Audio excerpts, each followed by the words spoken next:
Hey man, I don't know what's going on with our producer tonight. How's everybody doing? Come on in. Come on in. Where's my right hand at? Doc Remy, what are you doing in the what you doing in the small block? Get you in the big block. Let's get you in the big block, man. Hey man, the producer not on his stuff, man. I know, man. I know. This guy talking about he snowed in and all this and all that. Man, come on, man. We had to fire that guy. Yeah, get us a better producer. How you doing tonight, Doc? Hey man, I'm doing good over here. You know, I'm on my 30-day challenge, K Solo. So I'm, alcohol free on day 11. Feeling good. What? Got some more energy. I feel like I got a little glow going, Okay. I didn't know it was all in depth to that much, but that's what's up, Doc. Man, you getting ready for 26 for real. Yeah, absolutely. Working out, meeting you in the gym every morning. So that's what I'm doing. I know, man. I know. That's right. We meet each other in the gym, man. We virtual gym partners. That's what's up, man. We got to keep, motivating and inspiring each other. Not only do we ride, but at the same time, we got to stay in great shape to be able to ride. So that's why we always say we're going to see each other in the gym in the morning. But listen, folks, we want to welcome people. Be more for coming on in. We got Bolo in. We got Traveling with Staff in, man. We want to thank everybody for joining us. I think we got a great show lined up for you tonight, folks. We got a gentleman who is, some would say he's a snowbird. If you know what a snowbird is, because he's dual statehood, per se. He lives in New York and he lives in Florida. Mm-hmm. So, when I hear people saying, hey, man, I live up north, but when the winter comes, I go down south. Snowbird. Snowbird. I got it.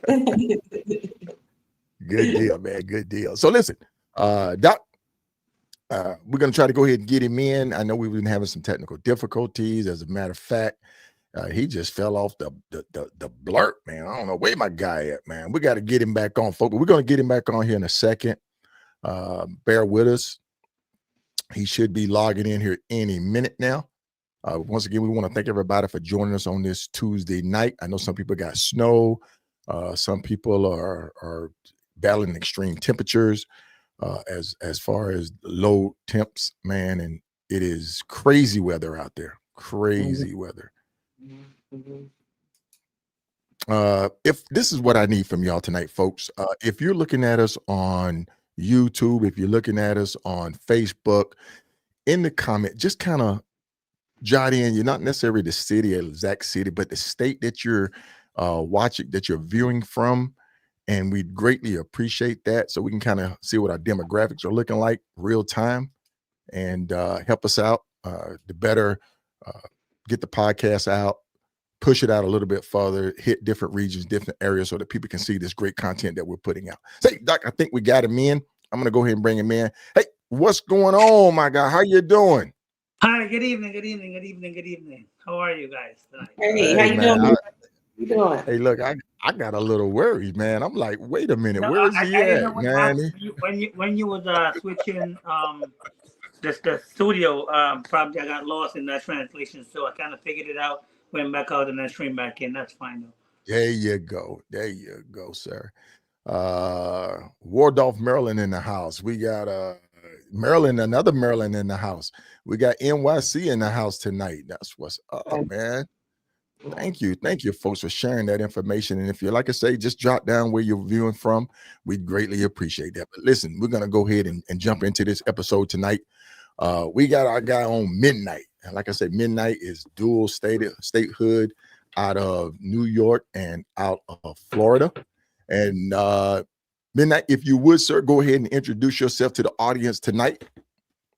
Well, hi, good night. My name is Midnite. My name is Isan. It's called by Midnite.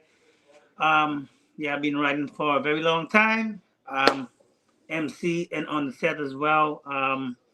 From Rough Soul Ryderz, Miami, Florida. Live both dual states. Been writing for about 9 years, on the set about 5. Being heavily pounding for about 3. Mechanic by trade. Midnite. The name Midnite is my name, but I also have from a company called Midnite Motors. It's a mechanic shop in the Bronx, and father of 3, family man as well, and very enthusiastic with the automotive industry and the motorcycle culture. Yeah, definitely, indeed. And you said you had 3 sons, man, and yes, as I was do. Yes. putting together the show, man, it's like it's family business, man. You got the boys involved in everything. Of course. You have to teach them. You have to teach them when they're young. That's right. So listen, Midnite, man. I know we had spoke on the phone and kind of said, "Hey, Solo, I like your show, man." I said, "Midnite, well, I want to have you on this show." And you were saying, and you start mentioning, yeah, man, yeah. And I did my homework on you and went and looked. I said, man, this guy is another unsung rider out there that's on the East Coast, that's on the Midwest, that's getting it in, that's fellowshipping with some big name clubs, man. And I said, hey, I want to get you on and just kind of hear your journey and how things are going for you in the motorcycle culture, sir. Well, things are going for me pretty great to be exact. Once I started pounding to the level that I wanted to pound, the doors opened up. The doors opened up and the network opened up. And I'm a sucker for good love, So, as you know, you go out every event that we go out to, because my main goal, to be exact, was to expand our club name throughout the United States, not just in the walls of South Florida. So the concept was, yes, I would fellowship in Florida as well in the cold season, and when it's warm, I travel north. I always do from south to north, and within that travel, I started stopping in certain states, meeting certain clubs, find out where the annual, creating certain, trying to be a supportive person to those other clubs, and working my way up all the way to New York. So I'm here now. So I've never stopped networking. I love it. I enjoy the culture. I enjoy the fellowship that it brings. And so pretty much, that's pretty much my mission statement, is to expand and to meet as much as I can meet and love on home as much as I can love on, while riding and while sharing that journey. Right. Now you say you ride with Rough Soulz Ryderz, correct? Correct. Okay. And they're based out of Miami, Florida? Miami, Florida, correct. Miami, Florida, yeah, correct. Okay. All right. Now I'm just checking it out. Rough Soulz. I thought it was a Z at the end of the soul, but it's not. It's just Rough Soul. Right. Yes, correct. Okay. I never heard of Rough Soul, and that's why I enjoy this show so much, because I never heard of you, Midnite. Sometimes you can hear of someone through someone else, because people are, talking and spreading, information, and networking. And so I just never heard of you or your club. And so to be able to learn about a different club and to learn about someone who is traveling back and forth the way you do on 2 different sets is pretty cool. So can you explain how you got the name Midnite to everyone? Well, the name Midnite comes from the fact that when we opened up the mechanic automotive business here, I was actually still in corporate America at the same time. So I pretty much used to work. I used to come in the afternoon and work all the way to midnight. So I adapted the name from there, because I literally closed the shop every night at 1, 2 in the morning, and then go back to corporate the following day, until I became 100% entrepreneur after that. So that name became, I favored the name. I loved it because I actually performed better and I worked better at night. So I loved it. I embraced it. And it became part of me. It literally became part of me. So, everything for me is Midnite, so I embraced it. Okay. And you do have some military affiliation. Not, K Solo and I are United States Army veterans. And so during pre-production, we discussed that, you were not a U.S. soldier, but you are military affiliated. So correct. Correct. Elaborate, yeah. So, well, back home, which is Guyana, South America. When I came out of high school, I always had that fantasy for the uniform. And I had my CXCs and my GCs and all that other stuff. So I started paramilitary force, which I was in high school. So you go once a weekend every month, and then you have annual camp. So to get a taste of it, if you want to actually do that. So I seen it, I liked it, I loved it. So as soon as I got my degrees and my CXCs and all that other stuff, I applied to the Cadet Corps, and I went in to become, went into the Cadet Corps to become an LT after that. So after I became an LT, the first job that was offered for me was training corps, which was like a teacher for the military, because I realized that, there's a lot of soldiers that was not educated to a certain standpoint, didn't even know the history to the country, to certain thing, they lived there. So I became that type of person that wanted to groom men or women within, whatever they're lacking of. So I really put a lot of passion into that. Unfortunately, it was cut short because my dad sends for me to bring me here to restart life all over again. What year did you come to the States? 2002 to be exact. Okay. And because of Okay. all of what was happening with right after 21, but what's going on with the military, with the war and all the other stuff, I kind of got scared, and I wanted to see the country outside of my desires. And I don't think that my education was even added enough to what I wanted to do, because I come from a certain feeling. So I know to myself I had to adapt to the new culture. So I said, you know what, I'm gonna just see what is in there for me, and then I'm gonna restart life in a different aspect. Okay. Okay. And what Okay. country are you from? Pardon? What country are you from? What state? What country are Country. you from? I'm from Guyana. Guyana. Guyana. Okay. Yeah. Good deal. So listen, Midnite Man, I'm gonna throw my first question at you, man, because that's one thing that we like to do is we like to introduce riders to the community and on this platform. We say unsung, meaning some people may not have heard of you or follow your legacy, but may bump you, say, in Philly somewhere or in Connecticut or New York. But the thing is, we want to know. My first question I'm going to throw at you, man, is what first drew you to motorcycling, and what did riding mean to you in those early days? This is gonna sound very, very corny. In the earlys, I saw the guys on the CBRs and the Jigster and the attraction for the girls. So I figured, okay, you know what? Let me get me I had a ZSX at that time in 2006. And, because of the girls, we do the thing for the women. So I had me a GSX and I started riding.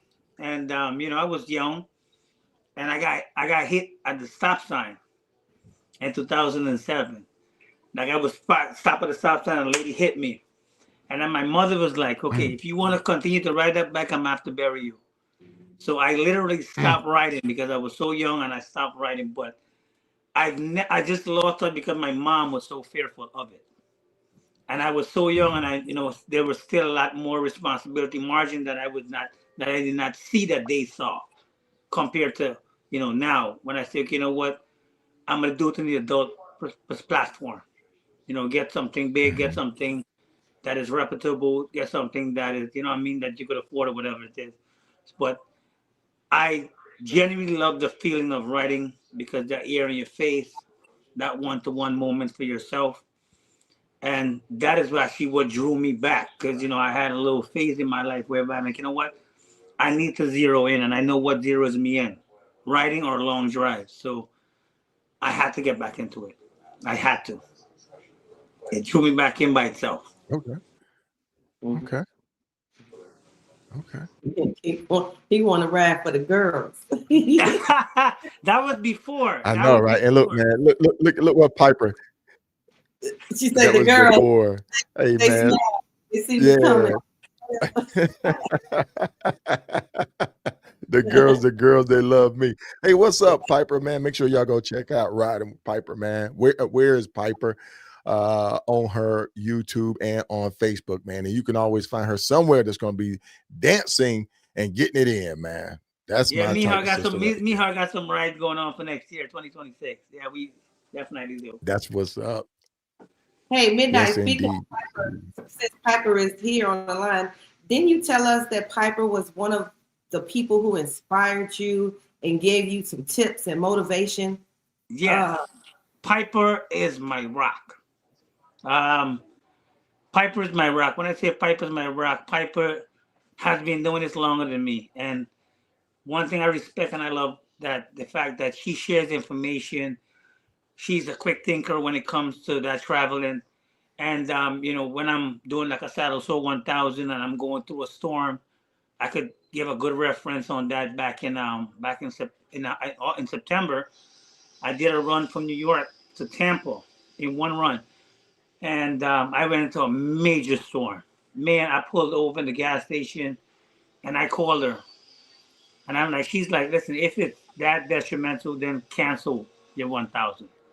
But if not, I found a different route for you. So one thing I could say that, you know, she's very inspirational and she rides to that level. And, you know, we have that good connection and that bond that, you know, we look up each other, we take care of each other while we're on the road. That's what's up. Shout out to Piper. Yeah, man. Shout out to her. Shout out to her. Piper is one of those, like I say, she's a titan. You know, need I say more? She's a titan, man. She's all about each one, teach one, and helping others, man, and being an inspiration to a lot of other riders out there. That's good to hear. That is good to hear. So Yeah. we're gonna jump back in this. Go ahead. Doc. I was gonna say, and it's also pretty cool that that's a man saying that he has inspiration and is motivated by a woman rider. You know, and he's not ashamed to say that. That I think that's pretty dope. I don't know about nobody else, but I think that's pretty cool. Oh yeah, that's 100% solid, man. There's a lot of females out there who are really pounding, man. The female community is real strong right now. It's always been strong, but the thing is they're willing to help and teach each other, especially with a lot of their all-female rides, especially with just being there to help people with different organizations like the Southern California Motorcycle Association, like the Iron Butt Association. Indeed. So listen, man, we want to just welcome a couple of more people that's coming in. We got Creative Views in. Once again, we got Bolo in. We got Piper stopped in. We got Sharif. We got T-Rock, man. He's dropping in. We got Like That, man. Happy birthday, Like That. Don't know how young you are, man, but we just want to say happy birthday to you. We got April Garner in. O'Neill, welcome. C1's in. Come on in, folks, man. I'm happy that you are here. We're talking to our guy, Midnite. We got Big Pun in here, man. Look at that. We got D Bell in here. I can just go on and on, man. And folks, we're just gonna let him have at it and share his stories and his legacy and just kind of inspire some other riders as well. So listen, Doc. Oh man, wait a minute. Hold up. Somebody stop the press. We got this guy right here. And you know this guy, Kodak, man? Oh yeah. AKA Kodak the most hated. That's my guy, boy. That's my guy. Yeah. I like that. Yeah. That's my guy. I like it. Oh, jump master, man. He'd be up in the morning doing 22, out doing police call in his neighborhood. He's the neighborhood sergeant major, man. Love it, man. Love it. Come on in, Joe. How you doing, Joe? United. Right. Soldier United, much love for them. Hey, listen, folks, if you are viewing, if you would, in the comment section, just let us know which state that you are viewing from so that we can kind of get a view of our demographics or where we're hitting, where we're touching audience-wise. We greatly appreciate that. Once again, we got Midnite on out of Miami, Florida, and out of New York. Now, I got to ask you, how is that being on, I would say, two different sets, but one set? It's really not hard if you're committed to the culture, if you're committed to the ride, if you're committed to the fellowship. in the north it's cold at a certain time of the year. So biking season doesn't really open up until give and take by April, May. In Florida, it's every day you can ride. Every day you can go somewhere. You could probably travel to the Keys. You could go to, Ryderz don't play those clubhouses. There's so much things that you could do in the South because it's warm every day. It's one temperature they have. Now, what I could do say is that the fact that I just love to ride, and I know to myself that I create that ability whereby I could fly home, grab my bike, get a couple of brothers, and we could go somewhere, and I could ride. I could have that moment for that therapy. So the step in New York, I'm still working on building that network as well. I'm still working on that, but like I said, these guys do not come out in the cold. They do not. So I just fly back to Miami and get me a ride, go to Carolinas, go to Georgia, go somewhere else, and have me a good fellowship, you know what I mean? And that's what keeps my blood blowing, keep my blood boiling. Okay. Nice. It's really not hard if you're committed to it. You know what I'm saying? It's not. If you're committed to it, right, you'll make it happen. If I tell you I'm going to show up, I'm going to show up. See, what I look at it is two different bike scenes. New York has its own flavor, style, get down, super urban. You're not going to be out doing some super ride unless you're going to go upstate or outside the city. In the city, man, it's block to block, traffic bumper to bumper. Like you say, it's underground. And one of the things that people most remember about New York riding is when Rough Riders came out, the Rough Riders anthem with DMX, seeing the bikes, the wheelies, all of that. And people would say that's the New York bike scene. Would that be an accurate picture of the New York bike scene? It is relatively true. Junior has some very good pounders as well, but that was not for me. Right. My concept was always to ride whereby when you see me and I'm strapped down, I'm going somewhere. Because everybody's down the block from each other. Forsaken Ryderz is in Yonkers. Not too far from them is another club. So everybody pretty much share that same round robin lifestyle. But when it comes to like a major ride and a good day, they always show up and they would do that same what you call that same Rough Rider lifestyle, take over the street, all that stuff. That's not for me. That's not where I want to be. Right. That was not my style, and it's never going to be. That was not your style. That you never gravitated towards that. No, not at all. Not at all. Okay. Not at all. Okay. I can't even talk. Is there a chapter in both New York and Miami? Well, good. It's funny that you asked that because I actually just got off the phone this morning with my president. So we are going to work on that, but I told him it's not really a rush at the moment because I need to find other writers with the same characters myself. They're willing to give me a chapter in New York. They're willing to do that, but to find New York writers who are willing to say, okay, you know what? In the mix of the cold, listen, we have a ride in South Carolina, which may be going south. It's not going to be as cold. That is willing to go forward with that. As of now, I'm not too worried about building the chapter, but I do have intention eventually down the road to create a chapter here. That's something that the club has spoken about. We had agree on it. So we worked on all the logistics and all that. But for now, I just want to see the entire U.S., meet all these great clubs, meet all these great brothers, meet all these great sisters, support other clubs in the same process. Okay. Well, listen, man, I don't know what's going on. I think I got a issue with my spamware, but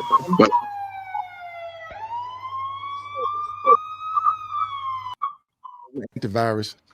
Look who done popped in here, man. Look who done popped in here. Hey, y'all. How y'all doing? Great. Welcome. Indeed. How you doing, Piper? I'm good. I'm good. How are you guys? We're We're great. Hey, man, yeah, we're good. awesome. We're in the middle of a live show, and we just want to welcome you tonight. You Thank know this you. gentleman right here. That's my brother. My brother. And you know what's so crazy? Like the MC community is such a beautiful and wonderful thing. Like I met Midnite this year in June, and you would think that we've known each other forever, but that's how like quickly we connected. We were at Iron Queens MC. It was their inaugural anniversary. Shout out to them. And it was in Cincy. Were we in Cincy?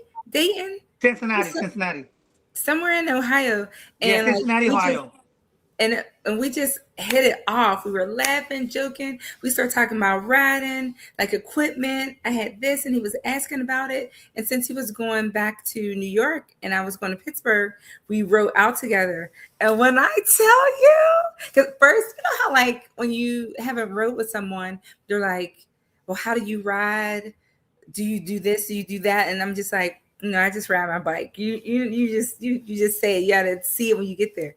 When I tell you, we ate this road up. We're going. It was raining. It was like so in sync when we got to like the gas station. You know, I gotta dance because that just makes me happy and like just enjoy the journey more. Like, you know, like sometimes you have to break up the monotony, like because it's just like hours upon hours of riding. So that's why I take those pause breaks and dance and stuff, because I'm like, oh my God, I still have like 12 more hours of this, and it helps. So when we got there, like I put on this song like from his like native like land, and it was like Trini music, and then like I came out, we're like, we gotta do it. That video blew up. Like our trip was amazing. It was sad to have to break off, like, you know, like once I got to Pittsburgh, we had to keep going. And he got rain, bad rain on the rest of the way back. It was just terrible. But like ever since then, we've been like locked in. And that's just so cool to me. The people that you meet like on the set really become like family, like for real. Like they really, Yes, we do. Right. Yes, we do. Right. That's what's up. Now you two were just up at an event up north, right? Yep. Is that the one you're referencing?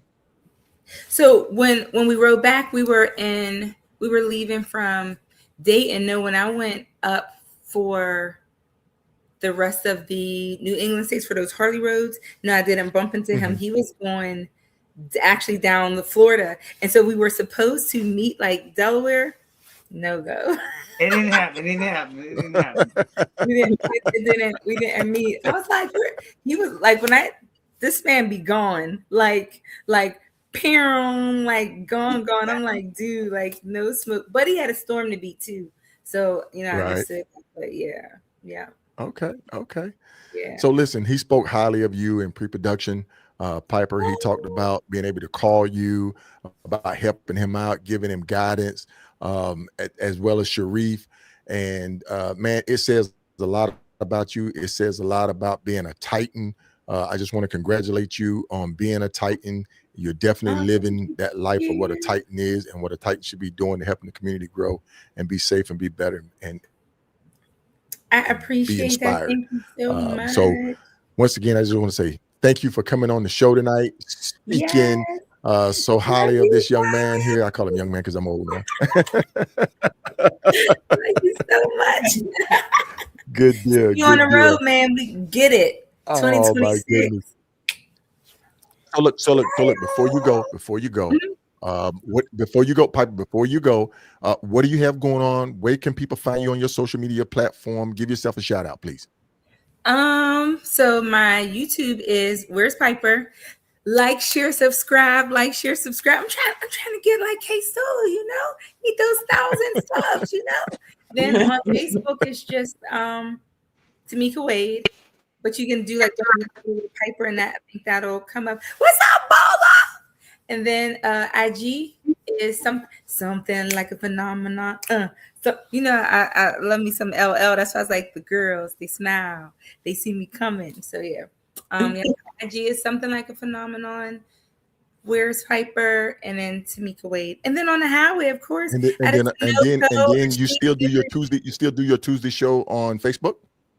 Monday Monday. Motorcycle, Motorcycle Mondays, and that's at like 7. And actually, I need to get with you too to talk about some things, like some new like ideas. See if I'm going in the right direction, because you've definitely really taken off, and it's just a beautiful thing. Definitely. Sure. Okay, Most definitely. All right. Yes. I appreciate you guys. Hi, Smelly. You got my number. Too.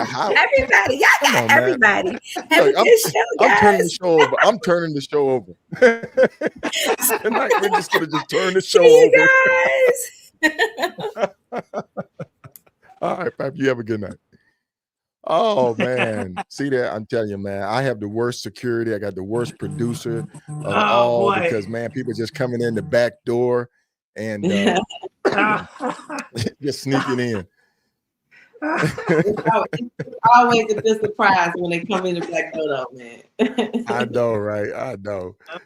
Listen, we're gonna try to get this thing back on track, man. We got Midnite on. Midnite is out of Florida and out of New York. He's Guyanese and West Indian. He's been riding for about 9 years now, 3 hard. He said he's been riding 3 years hard, and he's met the likes of Sharif Sadiq, Piper, and a lot of other riders out there. He's looking to get into doing some long distance riding. He's been mainly hitting the East Coast, Midwest wise. He's been, I think you've been to St. Louis. No, I didn't hit St. Louis yet. Chicago. Okay. Yeah. Okay. So Chicago, and he's working with Chicago, Kentucky, Louisville, Kentucky, Detroit. Yeah. Okay. All right. That's what's up, man. That's what's up. But listen, folks, we're gonna take a 30-second pause right quick, and we're gonna be right back to get ready to just shift gears and just kick it up a notch. All right, we'll be right back. What's going on, good people? It's your girl Foxy here, coming to you live for Street Soldiers 20th anniversary. But I just need to let y'all know, if y'all out here at the 20th anniversary of Street Soldiers, you need to come and see the legendary, none other than K-Soulz. So come by and have a great picture, chop it up with the legend, the one and only K-Solo, my brother from another mother, representing. Back to you.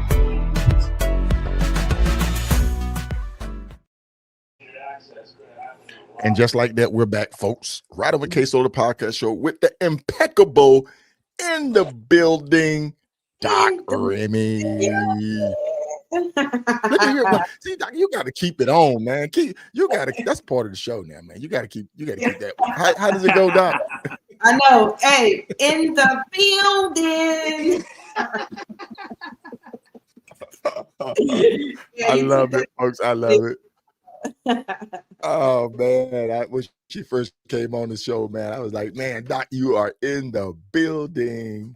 And very energetic. I love having you on. I love her energy. Yes, man. Yes, indeed. We all do, man. And the audience love our energy as well. Thank you for coming in tonight, folks. We got a lot of new people coming in. We got people, just like I say, wherever you're viewing from, just drop the state in. You don't even have to drop the city in. You don't even have to drop the town in.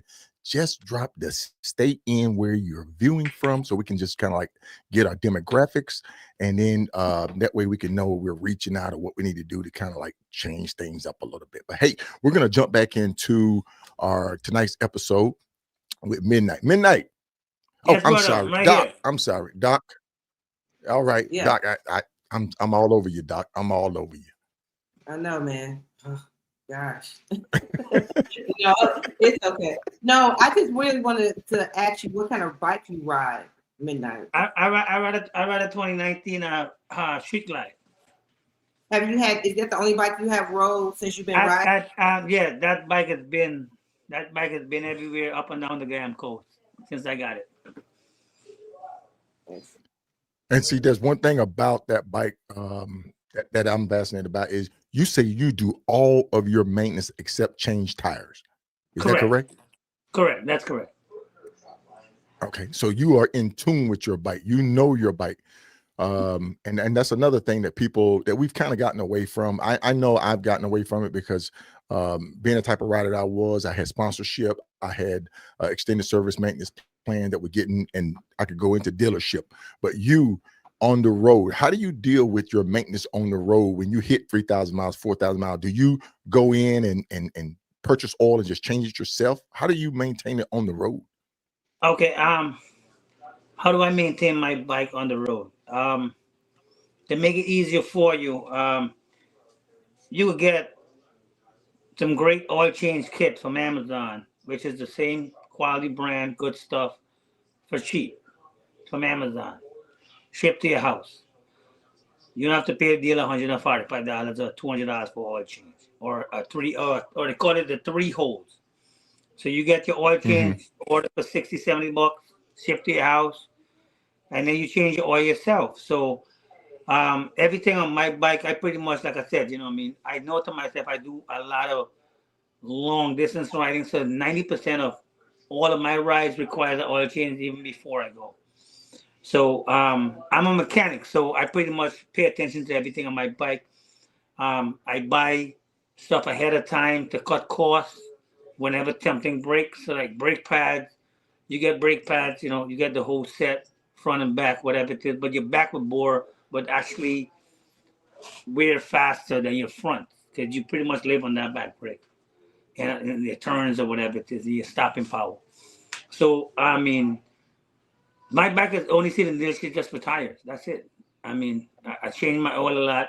A simple oil change go a very long way.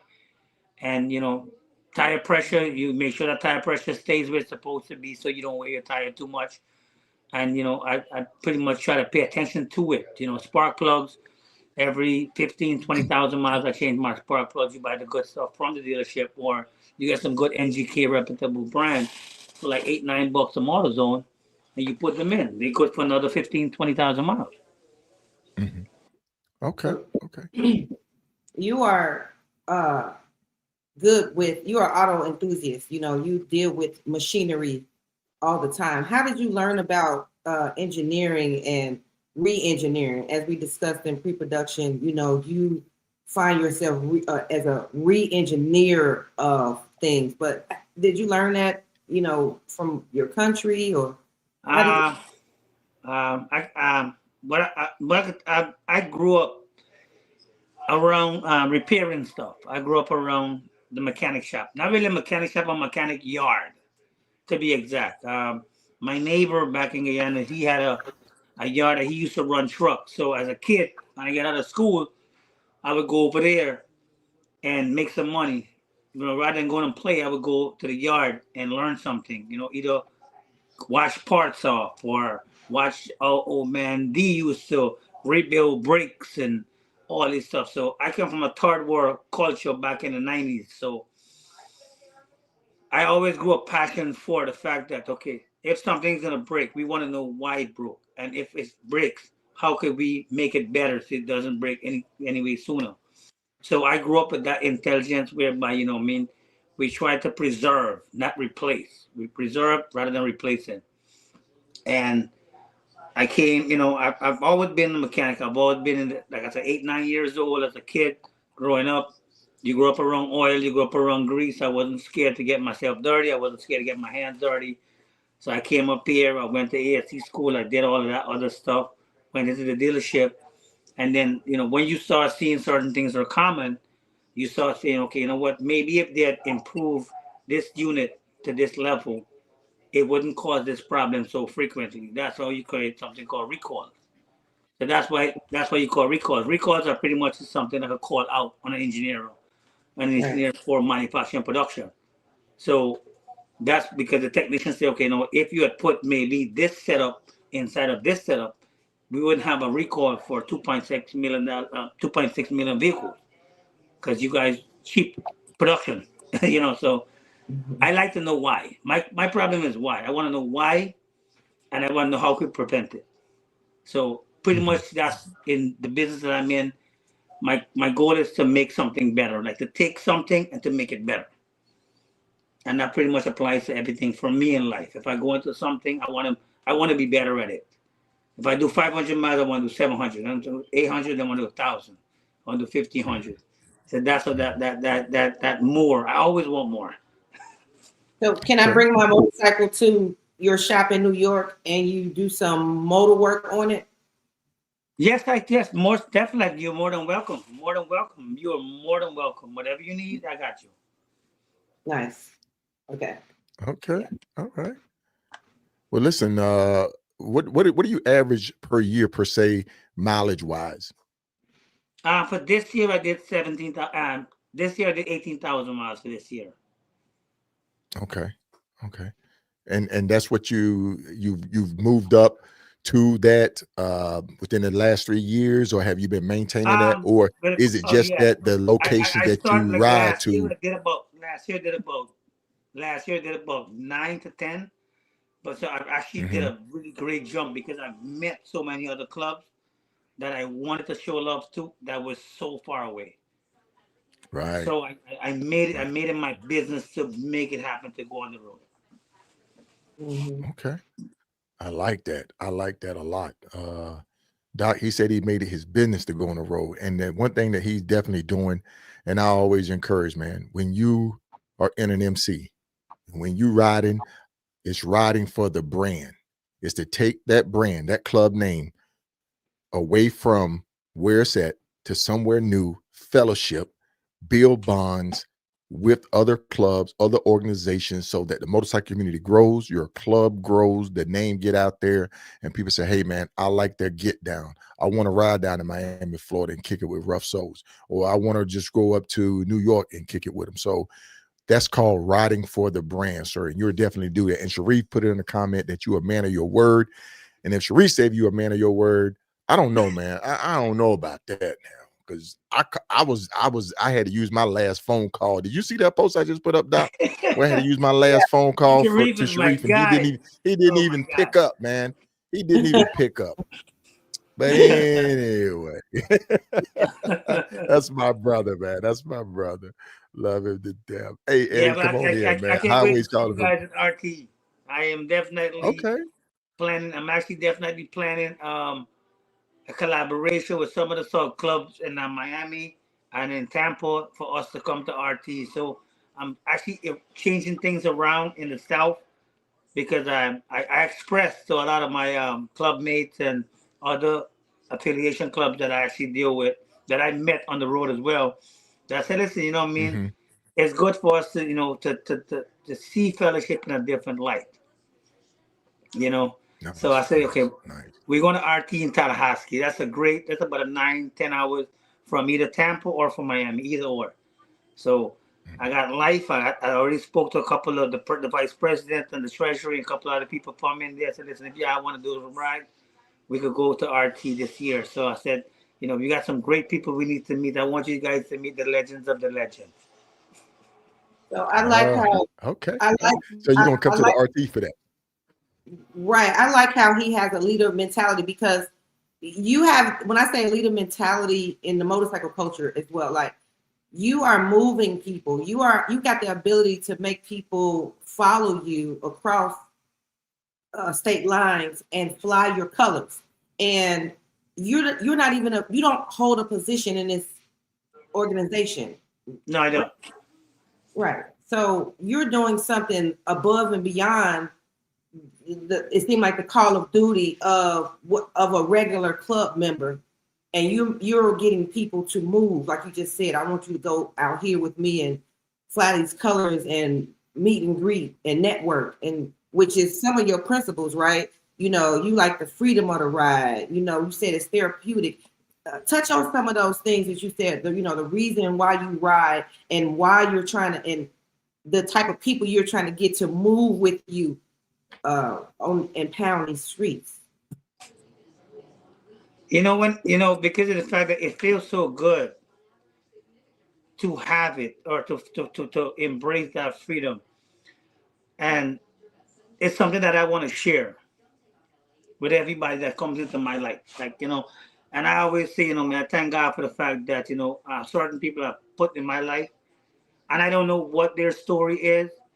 And the sweet part is I don't care, but what I want to do is I want to make sure that you be okay. You be all right. And then you know that you earn yourself either a brother or a sister tonight. And, when it comes to the actual to say, okay, let's set up for a ride. My only reason for that ride is for the fact that I want to show another club, okay, you know what? You have an alliance. You have that connection. You have that network. You could call them Midnite. You call them Rough Soul. If I can't make it, I would send somebody for you. And, we create that network. That's what the motorcycle culture pretty much is. Because it's something that, when you go on the road, you're never alone. You might feel alone on that bike. But if something happens, trust me on this one. You'll be surprised to see the circle that actually comes around you and hugs you and tell you it's going to be okay and we got you. So, I got so used to that, I live in that way. I live in that way, and I genuinely love it, and I genuinely live for it, pretty much. Mm-hmm. Yeah, the ride, the networking, and the conquering. I like Correct. That. Yeah. The conquering, Man. the conquering of, when you say conquer, explain what you mean by conquering. For the fact that my MC is from Florida, I'm either running north or south. For me to go into a strange town with colors on and to convince all these individuals I'm a good person or my club is about good, you conquer the ability to say, you know what, I'm willing to rock with you guys and I can trust you and you can trust me. So it's pretty much like the confidence of walking in and being a part of another set's life in whichever state it is, whereby you're known and you're respected and you're loved, and you could treat them and they could treat you, and you know to yourself you're not short of anything. So it's pretty much like conquering the desire to, pretty much. Let me use the word the right way. The desire to. Okay. You know what I mean? And I pretty much take that staff a very, very, very long, and I lift it and I walk with it with pride. I genuinely do.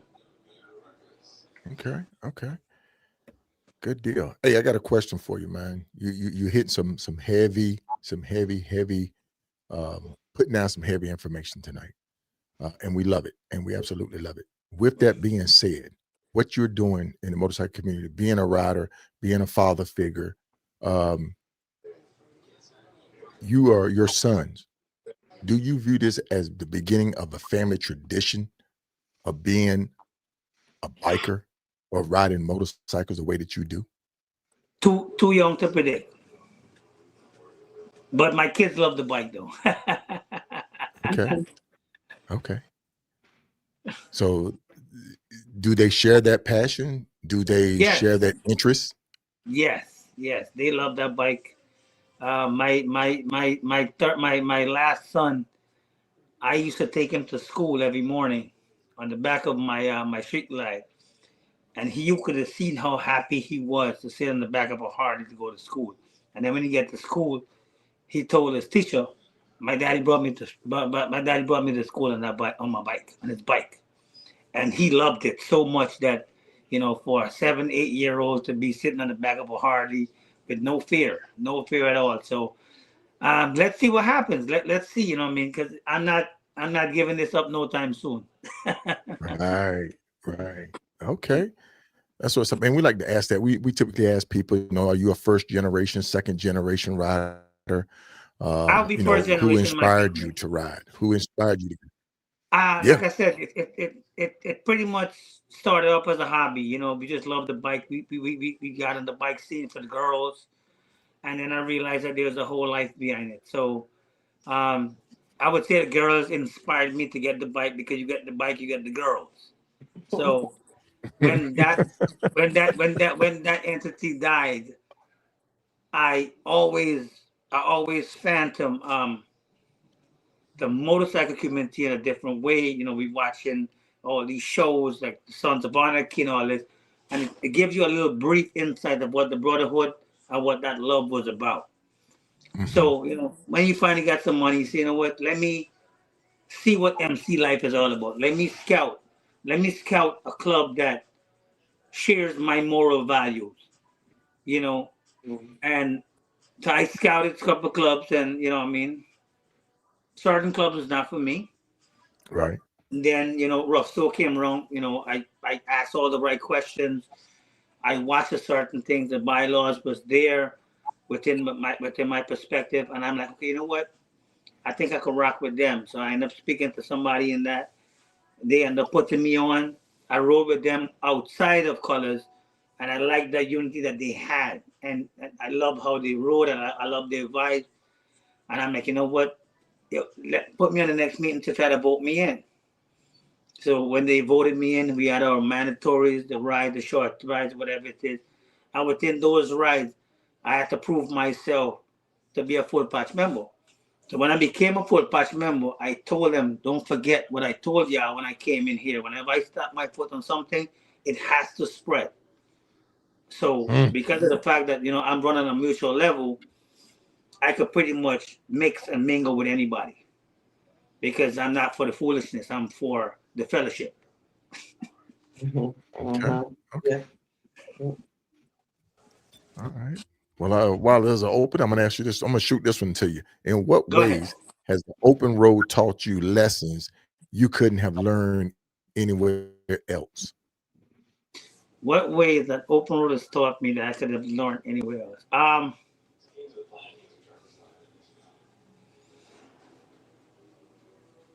Open road taught me to be patient. I couldn't learn that anywhere else. When you're looking at going to the woods and the jungles, and the next gas stop is an hour and a half away, and you're very hungry, you have to take your mind off of that concept of that you're hungry or you're thirsty. So open road taught me patience. Open road taught me that the destination is the greatest part of your journey. So I would say it taught me patience. It taught me how to be patient. It taught me how to be, pretty much that. Like that picture right there when I'm standing on the side of the road, you know? Okay. Yeah. What was that? What I mean, I was going to ask you about that. It just fell right into place. What was going through your mind? What was this whole scene? That is off of 78. That's off of 78. Actually heading to Piper's event, Piper's annual. There was a lot of rain that day. Mm-hmm. I was actually heading 78 that way, that day. You know. That, you know. So it taught me patience. Is that a unicorn hanging on your vest? Pardon? Is that a unicorn hanging on your vest? What's that hanging on your vest? Look like a teddy bear. No, it's not a unicorn. It's probably one of the those support flyers or something like that. Support wristband or something like that. It's not a unicorn.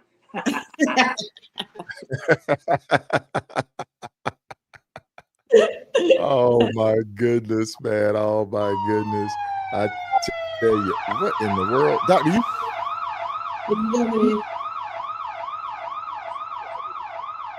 And let me look, I don't know who it is. Who is it? Don't. Oh, that Papa Sharif. Welcome, brother.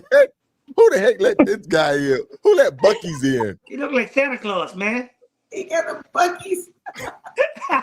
Oh, Buckeye. What's going on, my brother? Living the dream, man. Living the dream. Oh, how you guys doing, man? Sharif, how are you, brother? I'm good, man. How the hell you doing? Reef? How you doing? Are you with us? Can you hear him Midnite? I can't hear no audio from anybody. You can't hear no audio? Okay, he's apparently he's lost his audio. I'm gonna try to get in touch with him right quick, folks. But listen, just stand fast while we get him back online. Like I say, this is a live show, so hey, man, this is What's all up, Doc? part of it. You get that's your part-time job now. You stay around at Bucky's and I'm just relaxing. I'm chillaxing at home. It was 31 degrees this morning. Hey, Reef, what's going on, brother? Good night. What's good, Midnight? Midnight, Can you hear, him? bro? Midnight, can you hear me? Can you hear Pipe? Can you hear Doc? Can you hear Can you hear Reef? me? I can't hear him. Can you hear me? Okay, you can hear us. I can hear Can't you. hear Reef. You hear everybody but Okay. me? Yeah. Reef, log This out, is log Apple back product. in, please. All right. You talking about Apple product. Hey, folks, y'all know who that is, man. The one and only Sharif Asadiq in the house, man. Trying to get him on. He's wearing his Bucky's outfit. He's always walking around in something crazy when he's home relaxing and chilling. Indeed. Let's try him again. Are you back with us? I'm here. Can you hear me, Oh, you Midnight? hear him, Midnight? Yeah, I can hear you now. Okay, now. Okay. Okay. There you There go. we There go. you go. Well, listen, man. I know you spoke highly Hey, Reef, what's of going on, brother? Sharif, and you wrote highly of Piper. And so that's why we want to just kind of bring it on. And Reef, how have you helped this Can't hear him, young boy. man? Who he can't hear? I don't know. Can you hear me, Midnight? Yes, I can. Loud All and right. clear. Man, I met Midnight hanging out with Piper when I rode up there to surprise her to present her with her Lifetime Achievement Award. We got to hanging out and talking at the picnic. Brother's real energetic. He's on the move. I've been trying to catch him ever since. You will. Good You're deal. retired. Good deal. Good I'm deal. still working. My kids are young. I was just gonna call you, man, because I ain't heard nothing. We made that impromptu trip. We going to Mexico. I'm like, this is right up his alley. This is right down the street from you. No, I'm actually in New York at the moment. Man, it's after New Year's though. You can jump down to Florida, grab you a scoot, and come on to Mexico with us. When we get off the air, I'll call you. We talk about that. Yeah. How you been? I've been good, man. I've been good. Just working, man. Just working, trying to get everything together, prepare for the Christmas. You know, the kids are looking for a good Christmas. And then I'm actually heading out to Georgia for the 18th for Cycle King. So if you're local, let me know. No, I got to get a back procedure on the 17th. They just told me yesterday. So even the plans I had, I won't be able to do. Okay. That's cool. So I'm Right, gonna pimp. try Solar to take pimp. some of Got my a buddies quick up question from before. Miami. We're gonna take them up to Atlanta for Cycle Kings on the 19th. It's gonna be a little cold ride, but they're gonna be all right. From That's not Florida, cold. Please. That's not not cold. cool. Hey, listen, Reef. The Floridians cry So, a Reef, lot. what advice? Trust me. So, Reef, what advice Yeah, but, you know, or what it's good seeing you, info man. It's have good seeing you you, man. given to Midnight to help him out, man? Gotta get to them on the telephone. Basically, all my conversation with Midnight has been about just riding and having fun. From the time I met him, he was shocked that I willingly gave up a trophy to him, and I'm like, dude, this it's about the love of the ride. The trophies is cool and everything. And I told him, if you want more, I got a whole bunch of them up in my attic. You can come get them all. It's now about the love of the I ride. look at this So and say, you know what? Reef made me do it. You know, but you know what, Reef? I would actually have to say this. You know what I mean? From the inspiration that you share with me and with Piper and all that, you know what I mean? You are definitely one of the most elite persons in my life, along with Piper. You guys run parallel, and you know, in that motion of what I'm trying to establish in myself. You know, I look at you guys and I gravitate that strength, even when you know I can't make it no more. All I have to do is just think about that y'all have done it and even done it in different perspective, different weather, different everything. So I thank you for the support. I thank you for that love. I thank you for showing me that we ride and we ride for real. And I appreciate you and I appreciate Piper the same way. And I have something foundational to look at. Says, you know what, let me create my own zone and my own world within that same perspective. And I appreciate you for that very much, brother. appreciate you, man. Appreciate you. Well, Good deal, Seeing man. brothers Look, like you, man. meeting brothers and sisters like you on the road, and seeing what you becoming is part of the joy of what we do. Nice. I appreciate that, man. Good deal. All right, pimp, man. Appreciate you coming on. Solo, what's going on? You quiet? Definitely. No, he's talking. You just can't hear him. You can't hear me. You can't hear me. He cannot hear. All right, my brother. You take it easy, man. We're gonna be in touch. All right, with you love soon. y'all. I'm out. All right, we talk later. All righty. Call you later, brother. Yeah, Midnite. That accent, boy, he's working that accent. Can we all Yes, hear? Doc. Can we all hear? Can you hear me, man? Can you hear K Solo? I can hear you. I can hear you. I can't hear Solo. Yeah, he still can't hear you. Okay. All right, Doc. Doc, if you got a question for him, shoot him a question right quick. I see his mouth is moving, but get this thing started. Yeah. Okay. So listen, Midnite. I want to jump into your family life. I know you say you like to ride, for the girls and everything. But did a wife? How did did a wife? Did you meet a woman out on the show? I mean, yes. I mean, I pretty much, I date somebody in Miami, and she's very supportive of my culture as well. My kids, they here in New York as well, but I am dating somebody, and but she's very supportive of what I do, and I'm very grateful for that. And beyond family life, you have the 3 boys. 2 live in Jersey, 1 lives here in Queens. We get them every other weekend, so I pretty much plan my rides and my trips and all that other stuff. In that we don't offset no one else's schedule. Right. That's what I was going to say, because you haven't went west yet, and some of those rides, like the 4 corners, are in your goals to do. Maybe I-10 to the end, or Route 66, because you said you don't want to go on a ride unless it's longer than 1,000 miles or more. And so, how with it's family balance and time and work and entrepreneurship. So in order I want you to touch on how you balance family and the goals that you have planned with time. Some people may not know how they're going to maneuver or plan to do a ride, or they may want to do a ride, but they're like, man, I got these kids this weekend, or no, I can't go, or I don't have the time. So can you touch on how you balance work, family, time? Okay, so let's speak of work. I run the shop, so pretty much when it comes to balancing customer work, cars, I would pretty much lay out what needs to be done, how fast it needs to be done. I need to get a project out, get an engine in, get a transmission in. I would work, maybe I would bust myself late night to complete as much as I can before that Thursday. Let's say I'm planning to ride next weekend. Mm-hmm. I would work literally late for the next 4 to 5 days. I would start early and I would work late for the next 4 to 5 days, which means I would pretty much double all of my workload.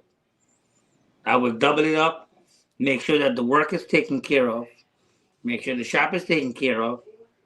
And then I know to myself, I have the weekend off from the kids. So all I have to do is just do all my work, get all my work done. Whatever work can wait for next week, that customer will be notified that the vehicle won't be ready until the following week on Wednesday, Thursday. So I pretty much try to keep everything organized to that perspective. And I would double, like I said, I would double my caseload. Mm-hmm. Because I know to myself, I'm out from Thursday, whether I'm riding from here or riding from Florida. I would double that caseload, and that way I know to myself I could leave out, and if something that needs a conversation from me, my guys will always call me, or a customer will call me. I would still be able to take that call. Doesn't matter where I'm at. I would let them know, okay, when I'm out of town, I won't be back until Monday, Tuesday, or whatever it is, and then I'll take care of whatever it is needed. If it's something that's very important, I have my brother there as a support system. So, when it comes to that aspect, that's for work. As for the kids, I know to myself, okay, every other weekend we got the kids. So let's say I need to shuffle a weekend around, I would have that conversation with the necessary mothers and let them know, well, I got something very important for me to handle. So I will either double up on my weekends with the kids for the following weekend, but not try to offset the fact that I have my rights to make, or I have my mandatories to make, or whatever it is. So that is how I handle that. Okay. Okay. Nice.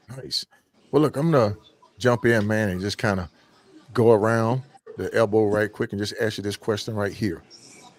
And we talked about maintenance. We talk about dealing with the bike and everything like that on the highway. You've had some misfortunes on the highway. You've had some breakdown issues on the highway. What is your plan? How do you deal with that? Are you on extended service plan? Do you It's solo. how do you deal with It's that? solo. Can you hear me? You have any other questions to me, Doc? Oh yeah. Can you hear me? Yeah. He still can't hear you. You still can't hear me? Yeah, he's asking you some questions, Midnite. You know what? Go ahead, Doc. Go ahead, Doc. Go ahead, I Doc. can't hear him. Go ahead. I don't know what's going on, but go ahead, Doc. You want me to hop out and hop back in? He said, do you want him to leave out and come back in? Yeah, because I think it's on his end. Yeah, go ahead. Do that, Midnite. Okay. Yeah.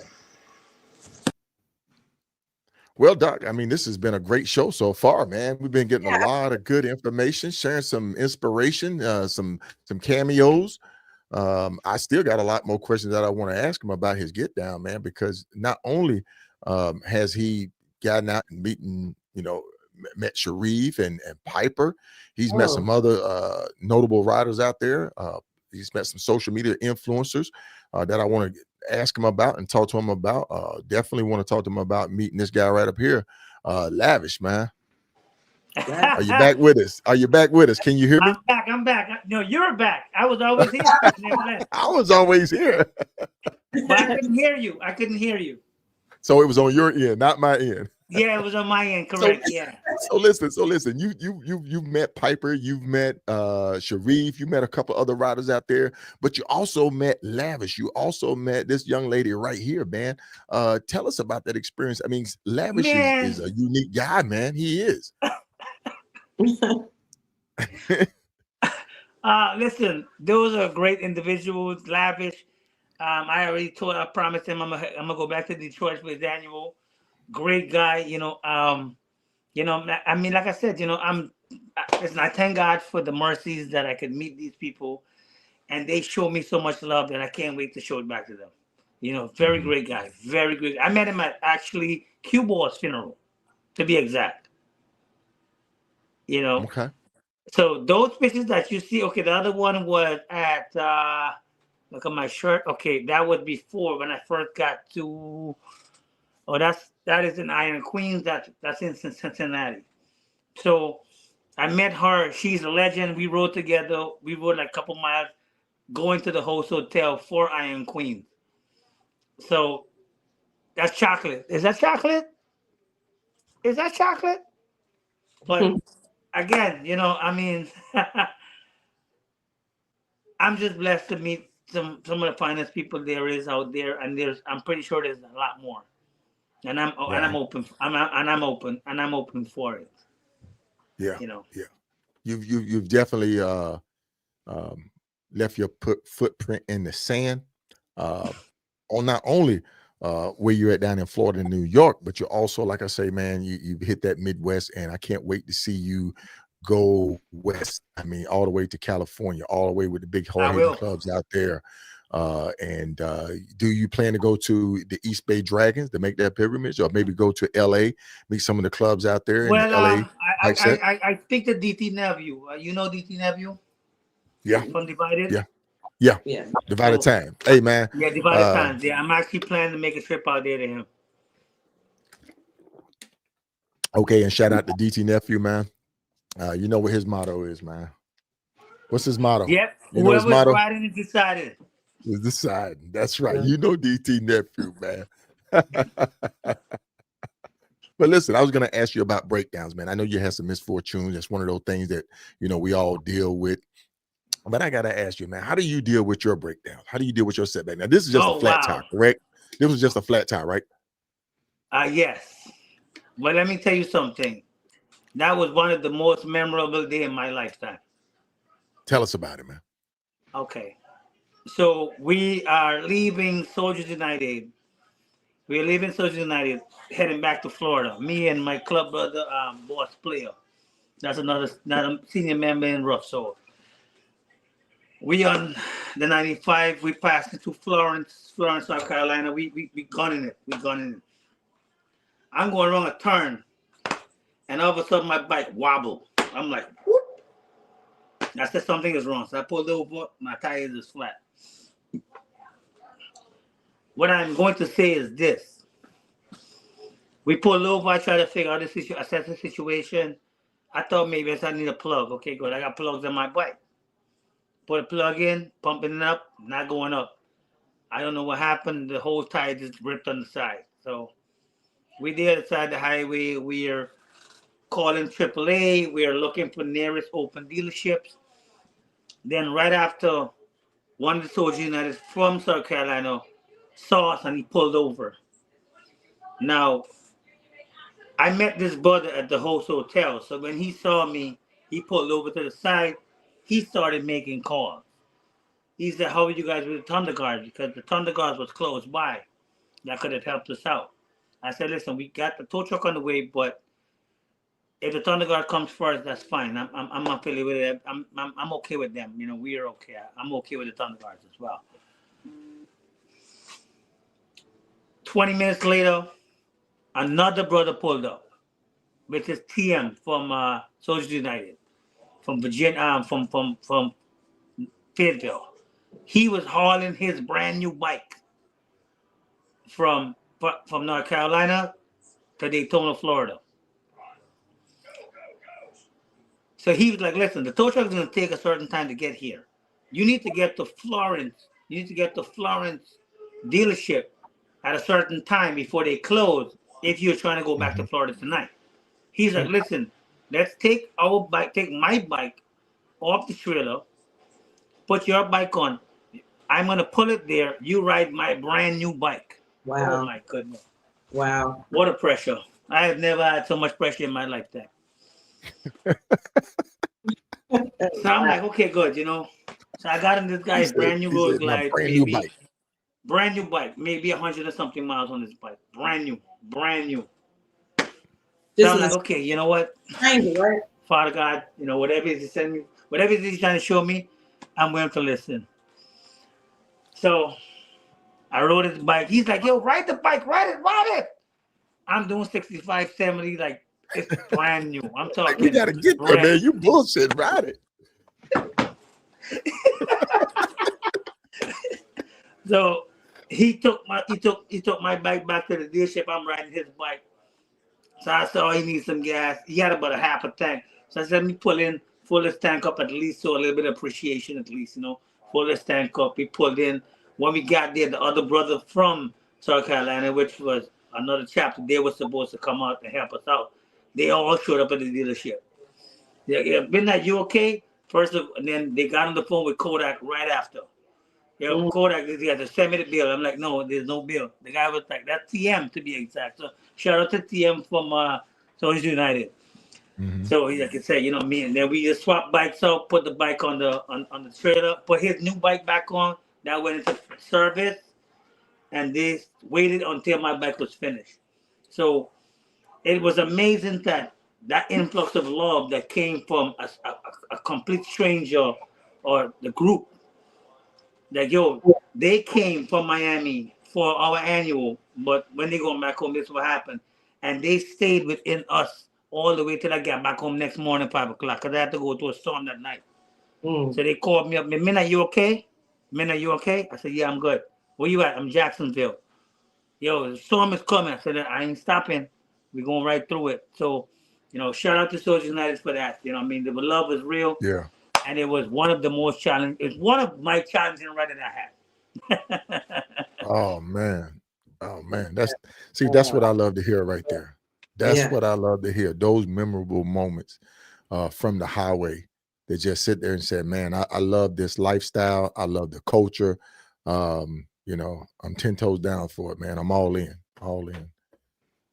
Doc, you got any more questions you want to throw at him? Because you know, we you know, my bandwidth, but go ahead. I know. Okay. So Midnite, you like to do long distance riding. How do I you can't hear her. Uh-oh. Wait a minute. Hold on, Midnite. I don't know what type of phone are you working on, man? Is that an Android? It's an iPhone. We had no problem last night. It's the same phone we're using. So you can't hear her now? I cannot hear her. Let me leave her and jump right back in. I'll leave her. Okay, jump right back in. Jump right back in. Doc. Yeah. Hey man, I'm telling you, folks, this is live. This is 100% live. This is not recorded, but definitely a great episode. A lot of good information. Yeah. We're gonna get ready to hit him up.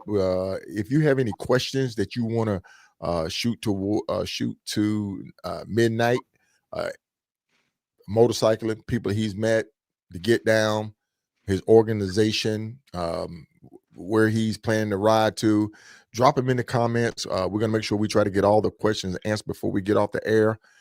We got probably a few more minutes on, and then we're gonna get ready to shut this thing down. But this has been an inspirational, educational, and a definite each one teach one night. So Midnite, can you hear everybody? Hey, I can hear you. I'm Doc. Sound check. Can you hear Doc?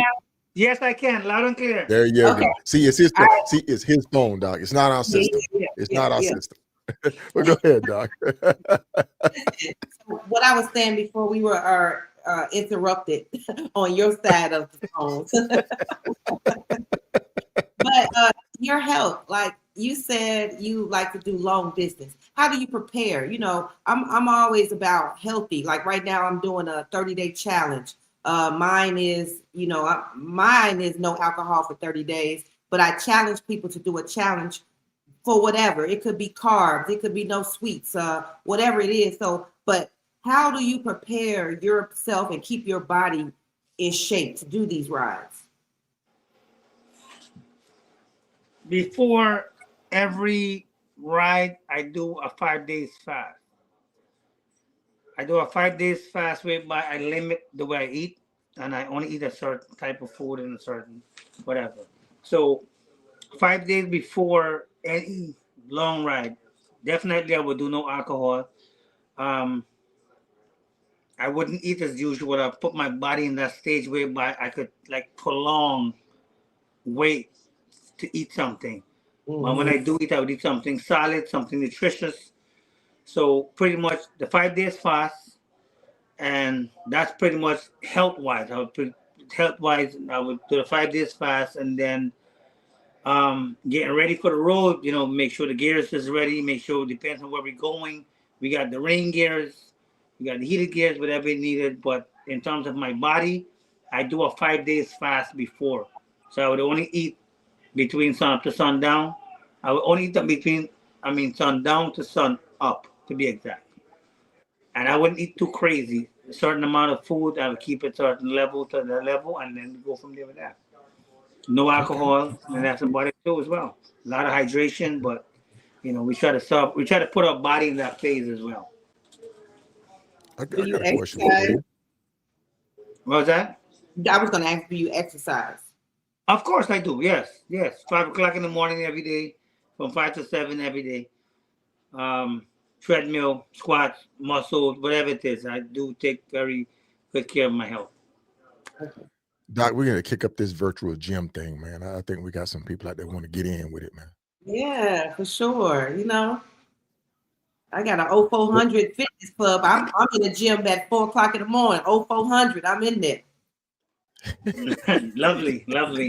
You still at PT formation. Hey, look, Midnite, before we get off the subject, man, I got a question that I want to ask you.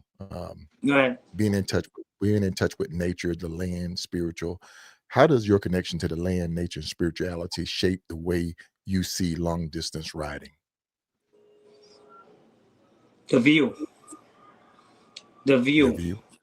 Yeah, you get that morning. You leave your house at 3 o'clock in the morning. Depends on where you're coming from, and depends on where you're coming from. When the sun breaks and you got that dew and that fog on the floor, and that sun penetrates that. Or perfect example, that mountainside that you took, that you put the pictures up early. That mountainside, that landscape, it's priceless. You can't see that in the car. You're not gonna see that in the car.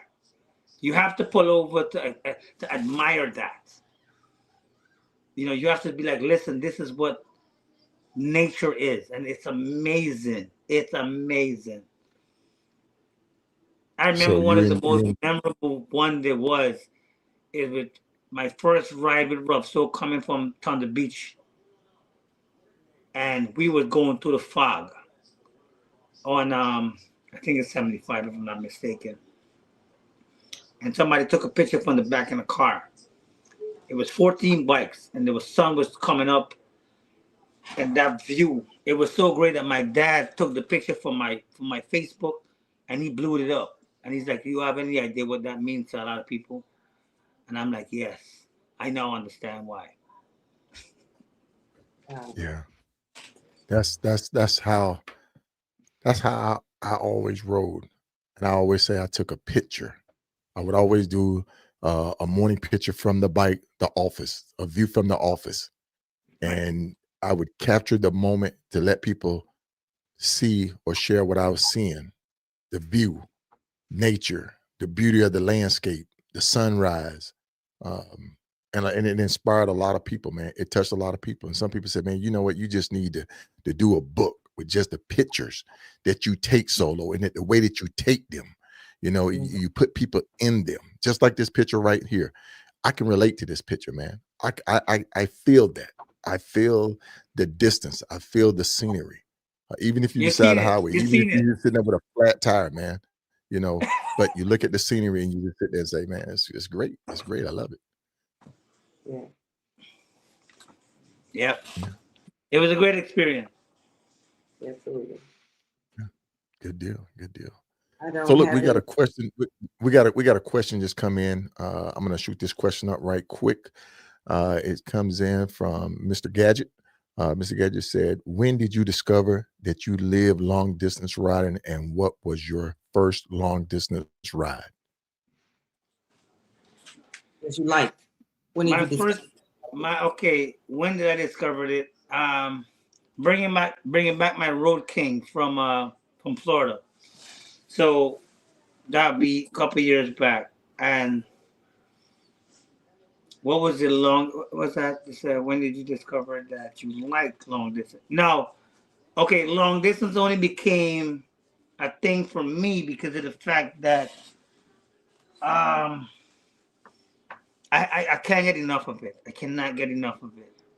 I can't get enough of it. So, and my first long distance run was from Miami to New York on a Road King with no windshield, not prepared, none of that, nothing compared to today. And this was years back. So I built on that and that platform. So now today we look at somebody that goes to all the annuals, and when they see Midnite pull in, oh man, there goes the longest distance trophy gone. I'm not winning that shit. I'm not winning that. I'm sorry for my power language, but but you know, I really ride for that. I really ride for those little accolades. I love it. I love winning them. I love that the people know when they see Midnite pulling, wherever you came from, it didn't beat me. I know that for sure.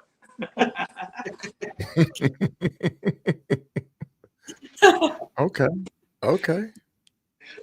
You know, and that's everybody points of views. You know, some people say I don't ride for the plaques, I don't ride for the trophy. Some say, hey man, I like it. You know, I want it. Get down. And there's nothing wrong with it. Because my kids, you got something to show a platform on. You know, you got something to say. You know what? I got a certificate. I got a side of Soul 1000. I got a side of Soul 1500. You know, it's a challenge for us internally as bikers. You know, it's not just to say you're writing for a placard. You're writing for the fact that, you know what, this is something that matters to us. We have this to look at on our downest days. that, you know what, life could be a lot harder than this. This is what you achieve. Look at what it is and brand it to yourself and owe it to yourself. You know, so I definitely will continue to do that, much more and beyond. Okay. Okay. All right. I got one more. This is a dying question. Like Midnite, we don't even know your name. You know, like who are you? That's part of the speak about it. I am one of the nicest person that you would ever meet in this world. I am a person that, you know, I'm here for service. My life is delivered for service. And besides the motorcycle community, I am a person as well. And I genuinely love fellowship, and I genuinely love great people, and I genuinely love Soulz. You know, like our mission statement in Rough Soul, we ride with soul. But you have to have a soul to ride with soul. You understand me? So, you know, who am I? I am the very best thing that you could possibly meet in life. The very best friend that you could possibly meet on your first day. I'm worried about if you ate. I'm worried about where you sleeping. I'm not even worried about what's in your pocket. I'm not even worried about all that. I just want to make sure that you're comfortable, that you're good. That is how I raise 90% of my relationship that I have. Friendship, relationship, whatever it is, anything, man or woman, doesn't matter. All I see is you as a person, and how can I help you? How can I be of help to you? Piper said you are love. Correct. Correct. First of all, shout out to Rare Breed Detroit as well, because like I said, the same Q-Boy funeral, one of the brothers with his prime introduced me to his home. That's somebody I met. There you go. That's one of them. And then, you know, I stayed at his home, and I was just like resident. I got up in the morning, we throw the garbage, blow the leaves, do all this other stuff. Again, so, you know, I become part of you. I become an extension of anybody that I meet in life. I have to. You know, it says a lot. It says a lot about the individual. It says a lot about the individual that you meet, and then you allow them into your home, around your family. You know what I'm saying? You let them bring that energy into your home. And, you know, being Guyanese, I have to ask you, many riders talk about feeling their ancestors on the road. Has that ever been a part of your experience? No, not at all. Never? I just go with the punches. The culture or anything like that? Yeah, I just go with the culture. Okay. I really do. Okay. Okay. I can't think that deep because I'm so focused on that ride. I'm so focused on getting to my destination. I'm so focused on who am I going to meet? What is it I'm going to expect? You know, I mean, and I don't create an expectation either. I just pretty much, you know, I get to a room, and when I walk into a room, if you have ever met me before, when I walk into a hotel lobby, it could be the Hells Angels, it could be the Hells Lovers, it could be Rare Breed, it could be Kings of the South. I walk in and I meet and I greet, because that's what I was trained for. That's what I was built with. Hey, good morning, how you doing? Midnight, how are you? How are you? And that would never change. So I have no, you know what I mean? I have no animosity or anything. I just want to just get somewhere, and I want to have a good time. And hey, can I help you with something? Do you need anything? Can I do something for you? Because I'm just raising that culture. That's my way of me. Right. So whoever met me in person, they would say the same thing. Okay. Okay. Well, look, Doc, I'm gonna wrap this final question up. Matter of fact, I'll let you hit him with it, Doc. What you got? His legacy. Yeah. What's your legacy? Midnite. What Midnite? My legacy is still in the writing. As of now, my goal is mainly one thing. Let's continue to fellowship. Let's continue to price this culture to the best of our ability. Let's be a little bit more helpful, a little bit more resourceful to each other. You know, let me know what I could be a part of, whatever it is that we have going on. Let me know how I could be supportive. However I could be helpful for. Definitely looking forward to meeting you guys at RT. You guys might probably meet me before, depends on what we're gonna clash on the road. But you know, I believe in the good union and sake of fellowship. So, you know, if you guys ever need me, I'm here. Come to New York, just reach out to me. I'll be happy to accommodate you in any way and be whatever it is that we continue to strive in the culture and respect for humanity as well. Oh man, look, I'm gonna leave it right there. Right. Midnite, we want to thank you for coming on the show tonight, and we really enjoy having you on.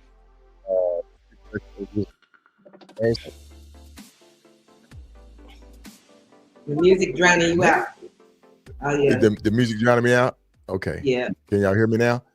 Yeah. So I was saying, in pre-production, you were talking about how Piper was saying, you know, you were worried about it. Piper said, you got it. Well, you nailed it out of the park, man. You nailed it out of the park. We want to thank you. Yeah. I appreciate you for having me.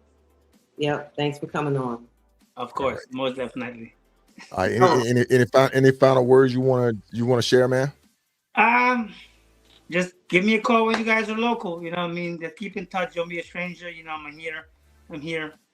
Anytime you need me, 24 hours a day, 7 days a week, you know, I'm here. Thank you guys for having me. Okay. Thank you guys for sharing my story with the world. You know, I see we had a decent show. But you know, I'm here. I'm at you guys' service, and I can't wait to meet you guys. Absolutely. Hey, I got a charity event I do in Nashville, Tennessee, in March. This may be too soon, but I do it every year in March. So I'm gonna send you the information, because if you're talking about, you know, moving further west, then, you know, come on to Nashville. Send me the information. Once I have enough time, I will wiggle my way around, and I will definitely be pulling up. If I say I'm coming, I'm coming. I mean that. All right. Well, all right, Midnite, man. We're gonna let you go. Get you some rest. I'm pretty sure you got an early morning. Yes, I do. 4:30 comes around real fast, man. So listen, I want to thank you again for coming on the show. We'll definitely be reaching out to you. Maybe you can try to get you something in the mail, man, so you can represent the podcast, sir. Well, listen, you have a good night, and we'll definitely be in. Please do. Yes, indeed. Good night. Good night. Doc. Hey. Man, Another unsung rider. I know. And I want to thank the audience tonight. Incredible audience on with us tonight. Bolo, thank you. Staff, thank you. Piper, thank you. Reef, thank you. Kodak, most hated, thank you. Mr. Gadget, thank you. Dolly Johnson, aka Justice, thank you for coming on. Royalty, thank you for coming on. Everybody, Eddie Morris, thank you for coming on. Everybody, I thank you. You make this show what it is. K Drifter, you make this show what it is, man. Stay with us. We're only gonna get better. The sky's the limit, man. We're headed up. That's right. Well, listen, we got a show lined up for you for Thursday night. It's gonna be Trip Talk. Make sure you're tuning in. We're gonna get back to our core, our roots. We're gonna be talking Hokahay. Trials and tribulations. Everybody who started the Hokahay don't finish the Hokahay. So make sure you tune in Thursday, 8 p.m. Eastern Standard Time, 7 p.m. Central Standard Time, 5 p.m. Pacific on that West Coast. Doc, what do you got for us before we get off this thing? I just want everybody to be safe, and like you said, you know, love on each other a little bit more, for humanity, and nothing. Just keep the rubber on the road, man. That's all I got. I know, man. I know. And speaking of rubber on the road, Doc, listen. I opened up the garage, right? Mm-hmm. And I'm always gonna fire my bike up just to make sure that my battery ain't dead and everything's good to go. So Here I am opening up the garage, and I'm like, "What's this crap?" I'm like, Wait a minute, Doc. I'm like, what's this crap? That's what I had to do. Wow. That's what I had to deal with, man. I said, I can't do this, man. I can't do this. So I don't know. Florida's sounding better and better and better, man. So I don't know. I don't know, Doc. I may be looking at relocate. Yeah, I saw that. You made a post about that the other day. What city is that? Is that in Florida? What you talking about? No. That's here. I was talking about moving to back to Tacoma, Washington. I don't think they'll let me back out there, man. But good deal. All right, folks. We enjoy having you with us tonight. Ryder McKay Florida podcast. Make sure you tune in Tuesday night, 8 p.m. Eastern Standard Time, 7 Central, 5 Pacific. That's all I got, Doc, man. We're going to get up out of here. Good night, everybody. And remember, aspire to inspire, be legendary. We're out of here.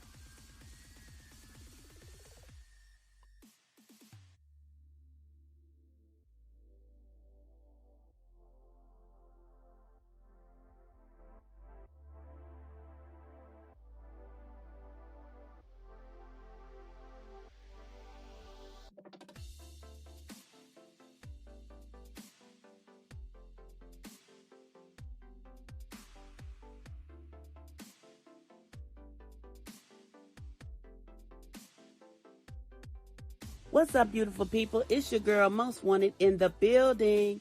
You already know the vibes. Inspired by K Solo the Ryder. If you haven't tapped into the podcast yet, you're missing out. Go check it out, catch a vibe, and get inspired. If you're already tuned in, keep that energy flowing and that podcast on lock. This your girl, Most Wanted. I'm out.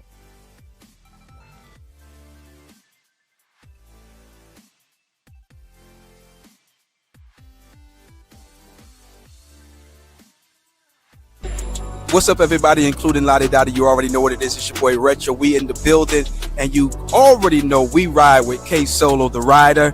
It's a privilege. It's an honor. Make sure you tune into the podcast, and you will be inspired. If you don't believe me, tune in and see. Your boy Retro told you so.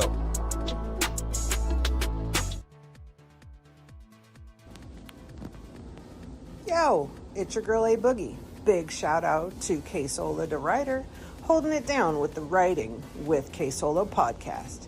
If you love the open roads, good vibes, and real writer talk that hits home, this is where it's at. Keep it locked in, keep it rolling, and remember, like K Solo always says, be legendary.